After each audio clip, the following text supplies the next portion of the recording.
వైకుంఠ ఏకాదశి నేపథ్యంలో సామాన్య భక్తులు ప్రశాంతంగా శ్రీవారిని దర్శించుకునేలా పెద్ద ఎత్తున ఏర్పాట్లు చేస్తున్నామని టీటీడీ చైర్మన్ బీఆర్ నాయుడు తెలిపారు.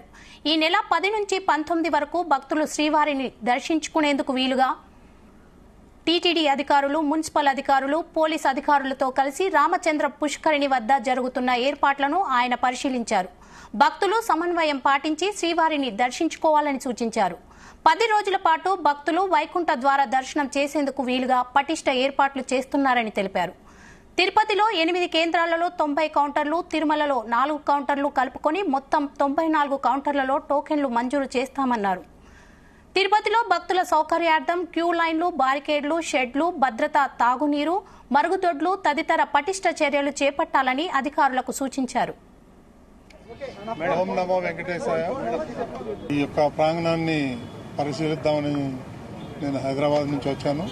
ఇందులో భక్తులకి ఎలాంటి ఇబ్బంది లేకుండా చేయాలని అధికారులు రాత్రింబవళ్ళు కష్టపడుతున్నారు. కాబట్టి ప్రజలకి ఇచ్చే మెసేజ్ ఏంటంటే 10వ తారీఖు నుంచి 19వ తారీఖు దాకా ఉంటుంది. కాబట్టి నిదానంగా కూడా రావచ్చు. అందరూ ఒకటేసారి వస్తే ఇక్కడ ఇబ్బంది పడతారు అని నేను ప్రజలకు విజ్ఞప్తి చేస్తున్నా.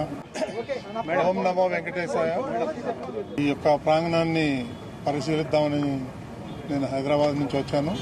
ఇందులో భక్తులకి ఎలాంటి ఇబ్బంది లేకుండా చేయాలని అధికారులు రాత్రింబవళ్ళు కష్టపడుతున్నారు. కాబట్టి ప్రజలకి ఇచ్చే మెసేజ్ ఏంటంటే 10వ తారీఖు నుంచి 19వ తారీఖు దాకా ఉంటుంది. కాబట్టి నిదానంగా కూడా రావచ్చు. అందరూ ఒకటేసారి వస్తే ఇక్కడ ఇబ్బంది పడతారు అని నేను ప్రజలకు విజ్ఞప్తి చేస్తున్నా. ఓం నమో వెంకటేశాయ. ఈ యొక్క ప్రాంగణాన్ని పరిశీలిద్దామని నేను హైదరాబాద్ నుంచి వచ్చాను. ఇందులో భక్తులకి ఎలాంటి ఇబ్బంది లేకుండా చేయాలని అధికారులు రాత్రింబవళ్ళు కష్టపడుతున్నారు. కాబట్టి ప్రజలకి ఇచ్చే మెసేజ్ ఏంటంటే 10వ తారీఖు